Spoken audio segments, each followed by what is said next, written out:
Welcome back to Naked History Debrief, our post-credit scene, our historian group chat, and definitely our You Still Up? Text to the past. Tonight we're circling back to the Christmas Truce of 1914, that strange, fragile pause where the Western Front briefly remembered that soldiers are still people, and people, even in the worst places imaginable, will still try to make meaning out of the calendar. And since we're in the season where time gets a little weird and every day is somehow both a Tuesday and the end of the year, I want to say it up top. Happy holidays. And wherever you're celebrating, or whatever you're celebrating, whether it be Merry Christmas, Happy Hanukkah, Happy Kwanzaa, Happy Solstice, Happy New Year, and always the timeless classic, I have no idea what day it is, but I'm eating something festive. So, grab a warm drink, steal the good blanket from the couch like a responsible adult, and let's do what Debrief does best. Pull the thread on what we didn't fit in the main episode, what's true, what's myth, and what the truce tells us about humanity when the world is at its coldest.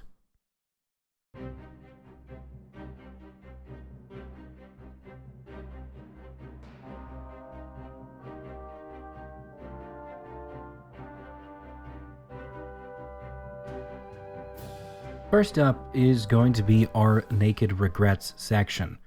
We're going to start with the sources. First off, the strongest witnesses to December 24th to the 26th in 1914 are letters home, felled postcards, and battalion war diaries. When you lay them side by side, a pattern emerges. Genuine fraternization clustered in parts of the British line, specifically near St. Ouen, Rengeline, Wolfragam, lanes near Comines, and almost little to none in most French and Belgian sectors, where occupation, recent losses, and unit culture made a sentimental pause far less likely. The Eastern Front shows scattered pauses, mainly during the Orthodox Christmas, but Serbian formations leave no solid accounts of a ceasefire. So, the truce isn't a mural on the canvas that is the First World War, it's more like a speckled map. Now, on football specifically, or soccer as we know it here in the States, the letters tell a smaller story than what the documentaries truly do. And we have credible mentions of balls produced and scrums forming, with, quote, kicked about between lines, a game at the back of our trenches, and, quote, the Germans took part. But very few instances that look like organized matches with goals, referees, and kept time. The neat 3-2 scoreline attributed to Lieutenant Johannes Niemann of the 133rd 9th Royal Saxon Infantry arrives in a 1960s recollection that hadn't been mentioned in any of his earlier reports. Now, historians treat these details as suspect. Meanwhile, Captain Hamilton's note about scheduling a match later, then being relieved, fits another reoccurring theme. Lots of talk about a game, but very few that actually happened. So where do these kickabouts seem most plausible? In the Frengeline area, where the Saxon 133rd stood opposite of the British 5th Division and the 2nd Argyll and Sutherland Highlanders, and in slices of Plousart sector, where the line sat closed, visibility was fairly decent, and unit reputations, with Saxon versus Prussian, had more cultural weight. Even there, the likely reality is a single ball, maybe 20 odd men in greatcoats, and a few minutes of chaotic joy until an officer appeared or a nervous shot cracked from down the line. A handful of kickabouts across a 400-mile front is moving, but it's not the World Cup. Now, I know you're asking yourself, well, Dylan, if the truce and the games were not as widespread as we think, then why did the myth get inflated? Well, there's three main reasons. First, the story is photogenic and teachable. A ball makes a ceasefire visible. Second, later memoirs and advertising, you know the ones, needed a clean arc, a beginning hymn, a football middle, and a handshake end. Third, we love scores. They feel like proof. Now, historians don't call the football claim false. They do call it, however, over-extrapolated. The better sentence for all of this is some soldiers kicked some balls for a few minutes in a few places. Now, although the scores and the games may not be consistent depending on the telling of the story, what is fairly consistent is that there always was a song. The playlist that bridged the wire wasn't random. On the German side, we have Stille Nacht, or Silent Night, O Tannenbaum, O die Fröhlich, and sometimes the non-carol chestnut, Die Wacht am Rhein. On the British side, we would have the First Noel, God Rest Ye Merry Gentlemen, and when the irony wasn't too sharp, It's a Long Way to Tipperary. Add in a common language hymn of Adeste Fidelis, which both sides could meet in Latin without conceding identity. The carols worked as signals. Start softly, gauge the reply, and decide whether to risk a voice on the fire step. Now, as for gifts within the truce, the celebrity of the season was the Princess Mary Christmas Gift Fund. Depending on status and supply, a British Tommy might receive a brass embossed tin with cigarettes, tobacco, a small pipe, a Christmas card, and a photo of the princess. Non-smokers and boys got sweets, chocolate, and writing sets. Nurses receive sweets and a card, and the tins become impromptu trade goods during fraternization, paired with small plum puddings, tinned jam, biscuits, candles, even badges and shoulder titles swapped around as if they were baseball cards. A German might pass a cigar and receive a pudding. A Brit might trade players for a Zigarren. Everybody wants matches. And that's quite a story of logistics. The gift economy smoothed the awkwardness of meeting without weapons. Exchanging small consumables said, "I came here to talk, not take." Puddings and tobacco are perishable. They vary by design, so nothing looks like loot when the line tightens again. In letters, the men remember these objects far less for taste than for the permission that they granted. And last note on the repertoire before we move on, the carols carried codes. A choir, strong God Save the King, or a hearty Heil der im Siegerkranz, doubled as a roll call. How many voices are safe to reveal? A solo Stille Nacht could be a trial balloon, and an answered verse was the all clear to speak. Alright, before we roll out, it's time for This Week in History, running December 22nd through December 27th. Consider this your little historical advent calendar. One fact per day, fewer calories, and way more emotionally complicated. On December 22nd of 1808, Beethoven's Symphony No. 5 premiered in Vienna, at a famously massive concert that also debuted the Sixth Symphony and more, all in one marathon evening. It was cold, it ran long, and the audience was basically trapped in a 4-hour endurance test. But the world got that opening motif that still sounds like destiny filing a complaint.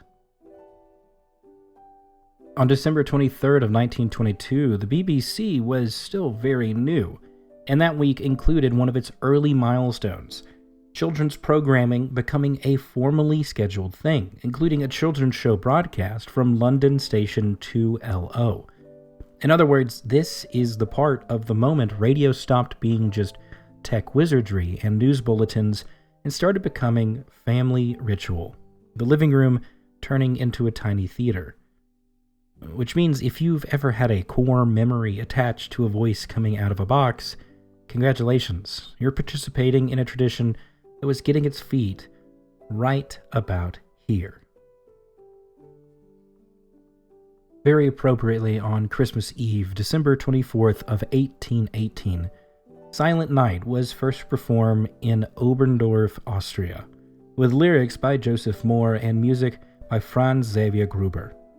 It starts as this local, almost modest moment, and then it becomes one of the most traveled songs on Earth, crossing languages, borders, and centuries like it owns a passport made of candlelight. And it's worth saying out loud, sometimes history isn't a battle or a treaty, sometimes it's a tune that teaches millions of people how to feel peaceful for 3 minutes. Also a quick bonus for Christmas, in 1223, Francis of Assisi is credited with creating the first widely recorded nativity scene in Greccio, helping shape one of the most enduring visual traditions of Christmas. So yes, your neighbor's lawn manger display, it has medieval lore in its bloodline. And finally, on December 26 of 1966, the first Kwanzaa was celebrated, created by Maulana Karinga as a week-long cultural holiday honoring African heritage and community, observed from December 26 to January 1st. It's built around Nguzo Saba, the 7 principles like unity, self-determination, and collective responsibility, meant to be lived, not just spoken once a year. And I love that part. It's a holiday that treats culture like something you practice, like a muscle you strengthen together. Now finally, I want to take a look at carols. On the front line, music is a moral glue. A trench without a band invents one, including mouth organs, a battered concertina, voices that carry just far enough. And in combat, songs structure the day. A chorus at stand 2, a snatch in a dugout, a carol as a white flag proxy. The point of it isn't beauty, it's synchrony, proving that we can still act together when everything else is mud and wires. Now back on the home front, music is messaging. Governments and civic groups push patriotic songbooks, published cleaned-up lyrics, and stage concerts for relief funds. Records in sheet music lean into cheerful stoicism, saying, "Keep the home fires burning." And holiday broadcasts put voices in parlors to make the absence bearable. If you've ever felt comforted by a cheesy seasonal special, you've felt this machinery right at work. And carols make excellent propaganda because they're already trusted. A familiar tune can carry new words without tripping any cultural alarms. You swap a verse, goose a tempo, and you've slipped policy into memory. Well, it's not sinister by default, it's just how public culture works, but it does deserve that label. And even though there are leaks of tenderness, like the truce itself, where music temporarily ignores the memo, a hymn sung in Latin becomes a shared language. A melody from childhood outruns the propaganda poster. The trick, for historians and producers alike, is to present the warmth without sanding off the wire it wrapped around.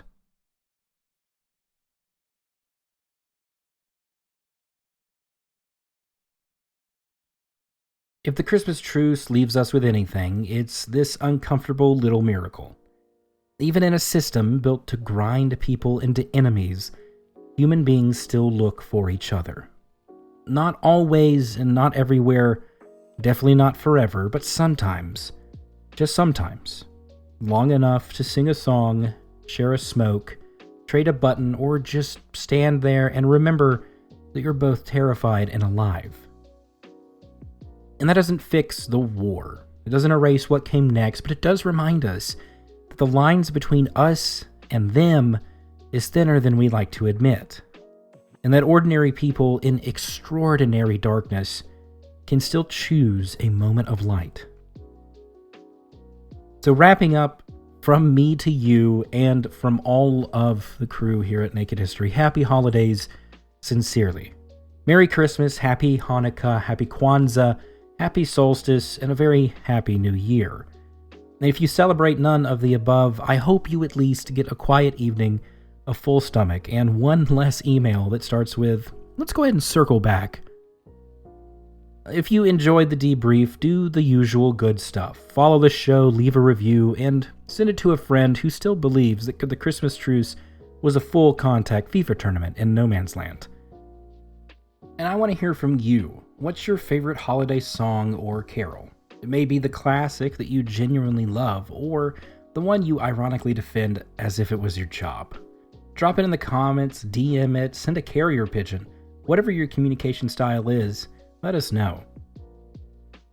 And next time on Naked History, we're sliding into lost time with a New Year's themed detour, because nothing says fresh start like humanity's long history of panic, parties, and making resolutions we immediately betray by January 3rd.